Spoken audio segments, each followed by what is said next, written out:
Olá, está começando o programa Memórias do Poder Legislativo, produzido e idealizado pela Associação dos Parlamentares do Estado de São Paulo. E hoje nós recebemos uma servidora da Assembleia Legislativa que tem quase 40 anos de história para contar sobre o Parlamento Paulista.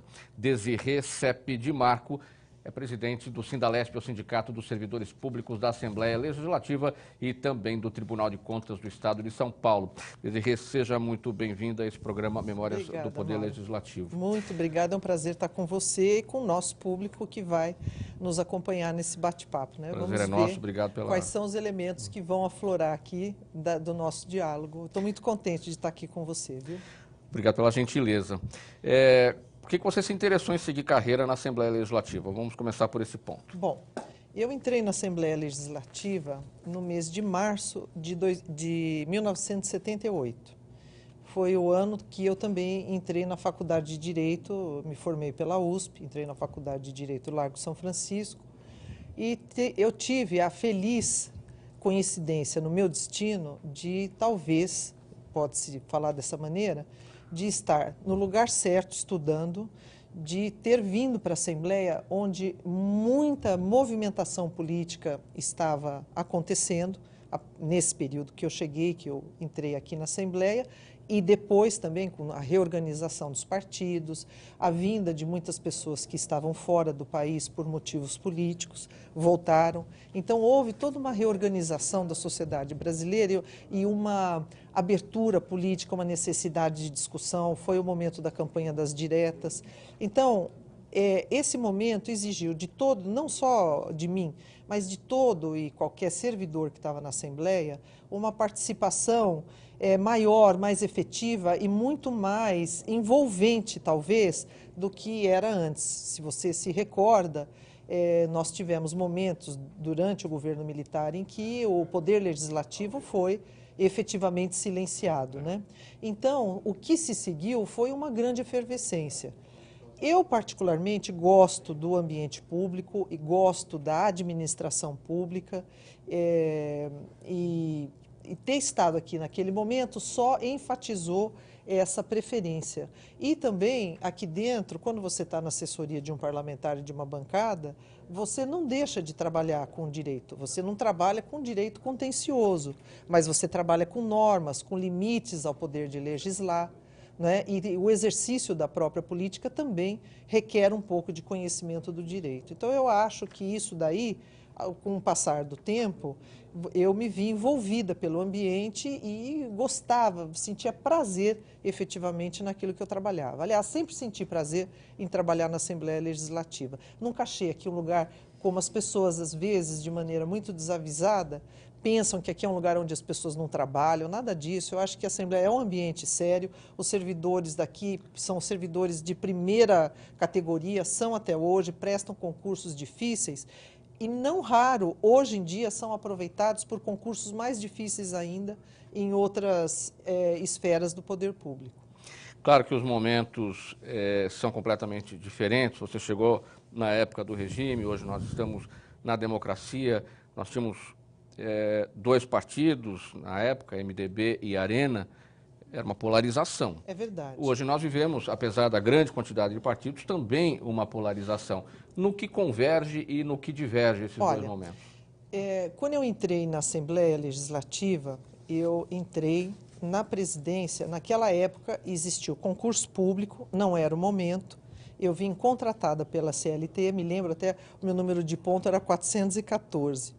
Então, eu entrei na presidência do Natal Gale. Natal Gale, ele nasceu em Orlândia, mas ele tinha a base política dele na cidade de Campinas. E dali ele tinha sido, se não me falha a memória, ele foi presidente da Câmara Municipal na época que o Quércia tinha sido prefeito municipal. Então, eu entrei aqui, entrei no MDB, com o Natal Gale sendo presidente da Assembleia Legislativa. A Assembleia, logicamente, era menor do que é hoje, menos parlamentares. Não saberia, nesse exato momento, te dar o número de parlamentares. 84. Mas então, naquela época era menos. Não, era menos, era acho que 56 ou alguma coisa assim. Se não me falha a memória. Posso estar, depois de 39 anos aqui dentro, alguma coisa a gente esquece. Mas Ali nós tínhamos o MDB e a Arena. A Arena era um partido chapa branca, vamos dizer assim, era o partido daquele governo militar. Eram os civis que faziam apoio ao governo militar.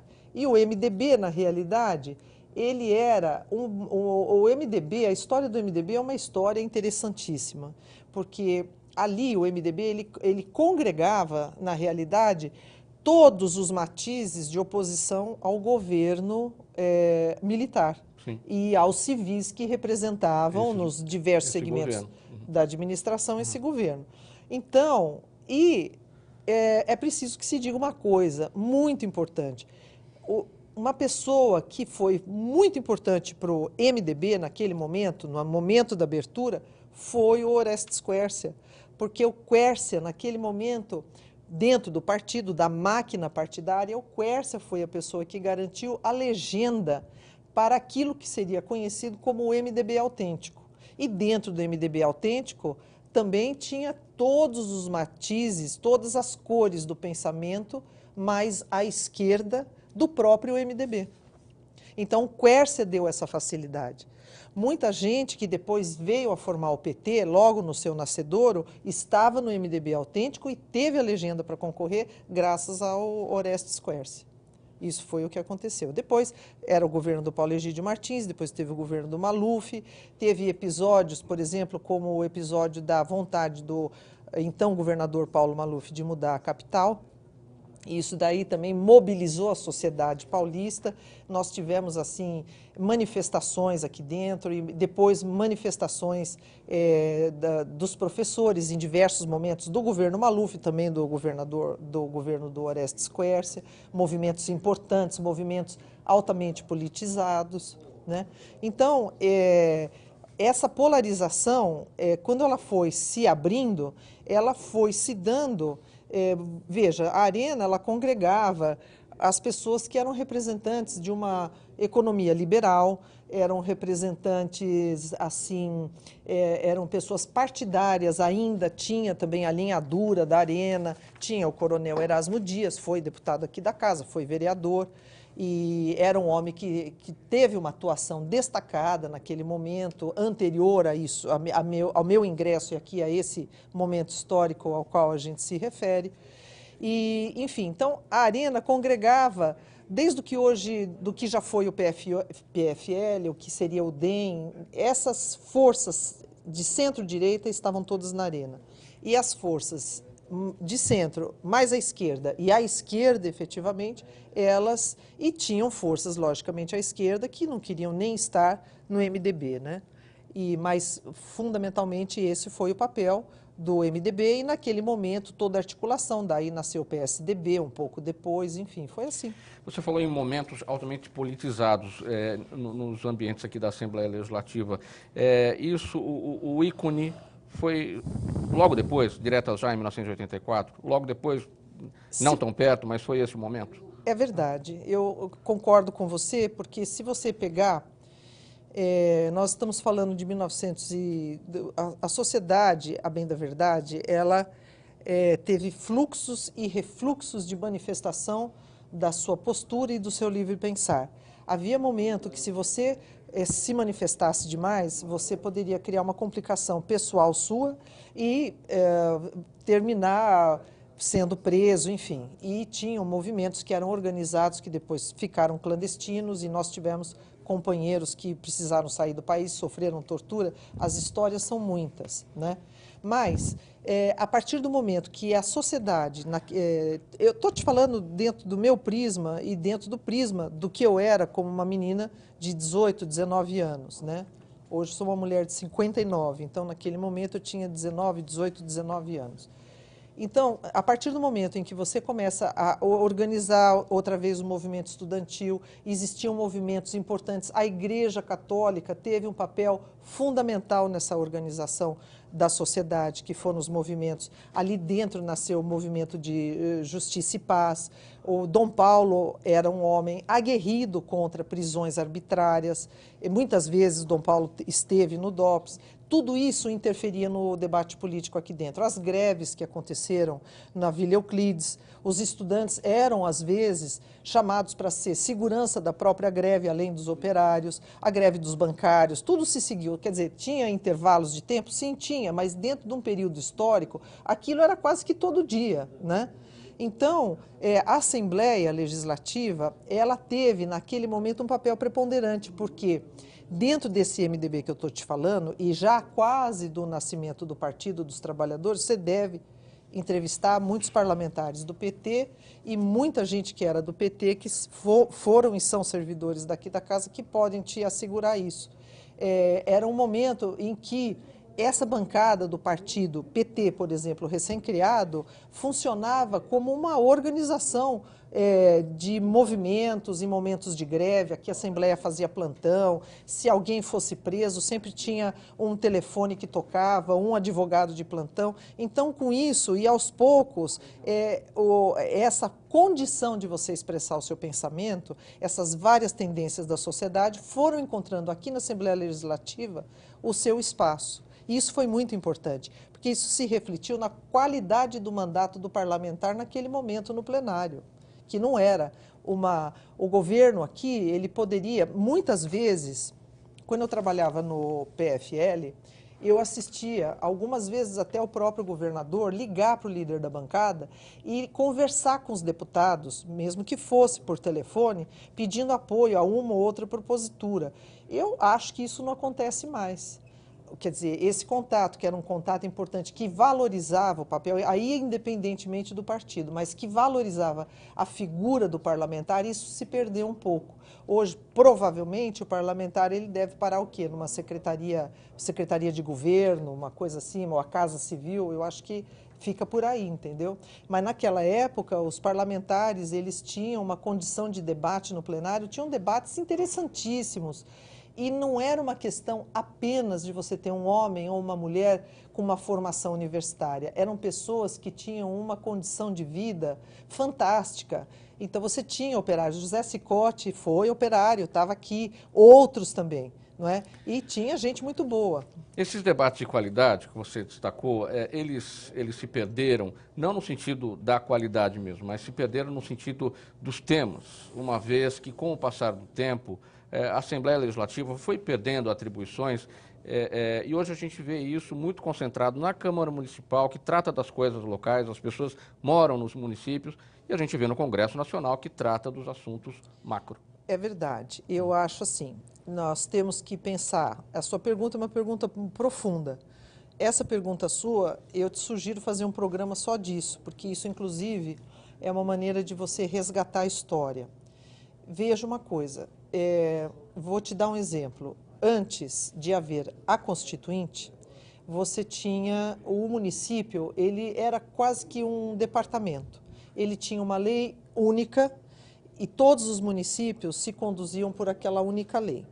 Depois, com a Constituição Federal, em 1988, o papel do município, ele cria vida nova, porque ele passa a ter a condição dele legislar sobre interesses que sejam do seu legislar sobre assuntos que sejam do seu interesse. Ele não tinha isso antes da Constituição de 1988. No entanto, eu acho que até hoje a gente assiste isso com bastante clareza. Você vê que a União, ela é aquela figura que mais faz a arrecadação de recursos. Os estados têm uma condição de arrecadação que não se compara da União. E a União tem determinadas obrigações de repasses para os estados da federação. Então, nós não podemos dizer que se trata tão somente de uma relação política, é também uma relação de dependência econômica. Existem, e acho que até o deputado Fernando Capisa, aqui da Assembleia Legislativa, ele é um grande defensor dessa condição de mais autonomia para os estados, né? Mas o Pacto Federativo. O Pacto Federativo, uma recomposição de forças e uma leitura melhor do que seria um Pacto Federativo. Nós não temos, por exemplo, a tradição histórica que tem os Estados Unidos da América, que você tem uma federação e você tem estados que têm constituição própria, alguns têm leis que podem, leis que condenam à morte uma pessoa que pratica um crime hediondo, ou às vezes até, sei lá, um latrocínio, ela está condenada à morte. E outros estados que não fazem isso, ou uns que saem na frente, por exemplo, pensando e tentando estabelecer a liberação da venda da maconha, e outros que são totalmente contrários, né? Aqui no Brasil isso não acontece. A tradição jurídica do Brasil é um pouco diferente. Então, existe uma harmonia e existe uma simetria entre aquilo que consta da Constituição Federal e o que pode constar. Seria muito bem-vinda uma possibilidade de mudança que desse aos estados uma maior autonomia. Mas a autonomia política, nesse ponto, ela deve existir também com uma certa autonomia, uma maior autonomia tributária. E sobre o momento da nova Constituição, da Constituição Cidadã de 88, das Constituições Estaduais de 1989, você já estava aqui há 10 anos. Esse momento realmente foi um marco histórico, eu posso te dizer. Foi um momento de recomposição efetiva de toda a sociedade. Então, a Constituição representou o marco zero para que você reorganizasse as forças do Estado, que você redefinisse o papel do que era uma democracia, o Brasil um Estado de Direito. Essas palavras, elas estão ali no preâmbulo da Constituição Federal, e isso não é à toa. Isso funciona como quase um mantra para toda a sociedade, né? O Brasil um Estado social, o Estado social de direito, quer dizer, você precisa ter o cuidado de fazer leis e de criar um sistema que você consiga erradicar a pobreza, fazer um sistema de saúde que seja universal, mas saúde de qualidade, um sistema de educação que alfabetize, que ensine, que prepare uma criança, que tire a criança da marginalidade. Então, a Constituinte, ela representou esse momento de aglutinação de todas as forças da sociedade. Novamente, você vai encontrar ali gente que era ultra de direita, pessoas que eram, talvez, pelo capital, mas todo mundo tinha o seu espaço de discussão, né? Os operários estavam organizados, os movimentos sociais, muito se fez. A nossa Constituição pode ser uma Constituição longa, pode fugir também a um padrão que as pessoas costumam analisar, que seria um padrão feito pelos Estados Unidos e até mesmo na França, na Inglaterra, que democracias, mas democracias com perfis diferentes do que é a democracia brasileira. A Constituinte em Brasília e a Constituição, naquela época, em 1989, o presidente da Assembleia era o deputado Tonico Ramos. E o líder do governo, se não me falha a memória, era o Aloysio Nunes. Ou ele era o líder do governo, ou ele era o líder da maioria aqui, da bancada do MDB naquele momento, eu acho. MDB ou PMDB. Mas você vê, então era Aloysio Nunes, Tonico Ramos na presidência, você tinha a comissão de sistematização e tinham inúmeras comissões discutindo 1 milhão de assuntos. Então, nessas comissões que fizeram trabalhos importantíssimos, e a Assembleia tem esse acervo, para qualquer estudante que estude direito, que queira fazer um trabalho de tese, de mestrado, ou que esteja fazendo um doutoramento, quer dizer, esse acervo é um acervo imperdível, tanto aqui em São Paulo, como na Câmara Municipal e como em Brasília, né? Então, 89 foi uma efervescência. Todos os setores estavam na Assembleia, todos discutiam a Constituição e havia muita democracia também. Por quê? Como você tinha ideias que estavam, às vezes, radicalmente opostas, você tinha que trabalhar para que isso construísse um texto. E não é fácil você ficar na radicalização. Então, obriga a que essas forças aprendam a se respeitar e a negociar entre si. E os parlamentares, eles eram o condutor disso. Talvez o principal ponto daquele momento das comissões de sistematização era o trabalho de urgência em convergir as ideias no sentido da construção da nova carta. E tem fato que eu quero chamar a atenção de você, que é muito interessante. Naquele momento, nós não tínhamos a facilidade de uma internet. Sem dúvida. Né? Então, você tinha, por exemplo, os assessores, a gente trabalhava com material escrito. Então, olha, você tinha que recortar recorta esse papel, põe naquilo ali, olha, não esquece que isso aqui precisa ser posto, precisa ser discutido na reunião de amanhã. Então era uma coisa insana, era um trabalho de recorta, de cola, de guardar, escrever no regimento interno, escrever no regimento da Constituinte as ideias. Então tudo isso está no acervo e foi um trabalho feito a mãos. Quer dizer, era a pessoa que estava aqui, aquele segmento social e o servidor da Assembleia que foram, e os assessores todos, né? Porque era engraçado, a sistematização, ela tinha uma mesa comprida e ela se reunia no plenário onde os deputados fazem os debates hoje, né? 94 deputados. Naquela época tinha uma mesa imensa, e depois tirava a mesa, mas tinha a mesa e a comissão de sistematização sentava ali e todo o plenário, na parte de trás, eram assessores e eram pessoas credenciadas a participar desse processo, né, de seleção e pensamento dessas ideias, que estavam todas elas escritas. Diante daquela urgência da Constituinte, daquele momento de construção da Carta, que analogia a gente pode fazer entre aquela urgência e a urgência que a gente sente hoje na população de querer resultados da política que não vem na urgência que a gente quer, que a população quer. A urgência da política é diferente. Olha, aí existe uma questão que eu reputo bastante delicada. Primeiro, o povo brasileiro e todo, enfim, o povo brasileiro, ele, na data certa, ele foi ao cartório eleitoral, ele foi na sua zona eleitoral, e ele votou numa chapa, não é isso? E essa chapa se perdeu ao longo de um processo. E hoje nós temos o governo do Michel Temer, que nós estamos assistindo com um tempo mínimo e com mudanças profundas que que estão, assim, se consolidando de uma forma ou de outra. Então, logicamente, se você até pegar a Constituição, e a nossa Constituição estadual repete esse princípio, existem determinadas matérias que o parlamentar, ele tem o dever de decidir, porque ele foi eleito para isso. Mas, como existe uma história, e eu pego a consolidação das leis do trabalho só para poder exemplificar. Então, você tem o povo indo à urna e votando. De repente, aquele que ganhou não está mais, que é o caso da Dilma Rousseff.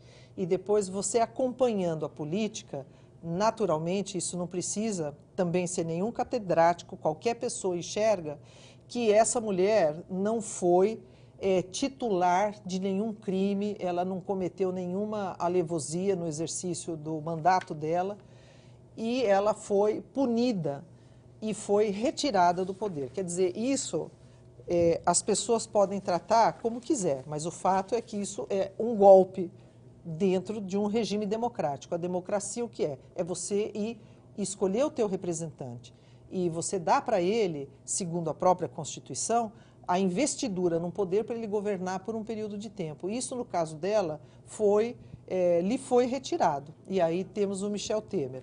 Ora, o Michel Temer, ele assume o governo querendo fazer reformas de fundo.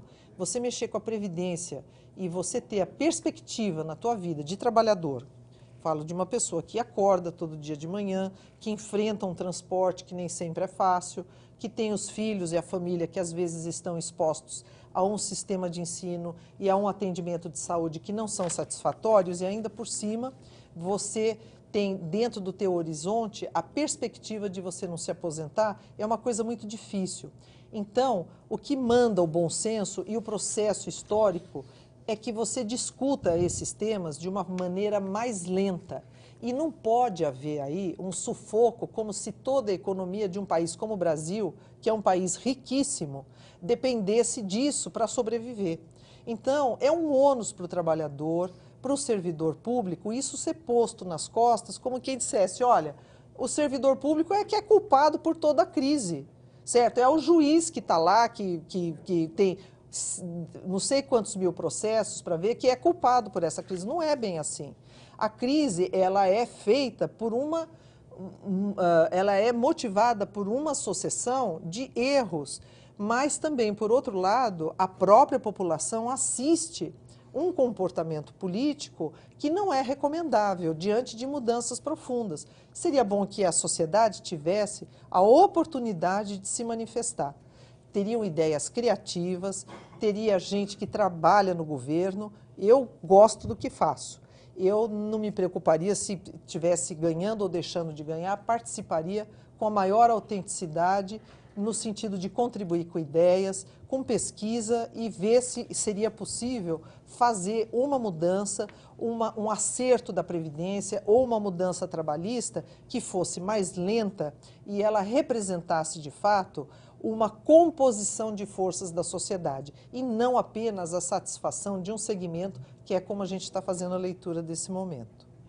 Desirê, o tempo do nosso programa terminou, mas esse papo não termina aqui, porque a gente vai voltar com você no programa da semana que vem. Quero agradecer, por enquanto, a gentileza da sua participação aqui no Memórias do Poder Legislativo. Olha, eu que agradeço ao seu amável convite e a oportunidade de estar conversando com você, relembrando momentos tão interessantes aqui da casa e da história recente, né? E quem sabe num próximo programa a gente fale um pouco da história do sindicalismo aqui dentro. Ok.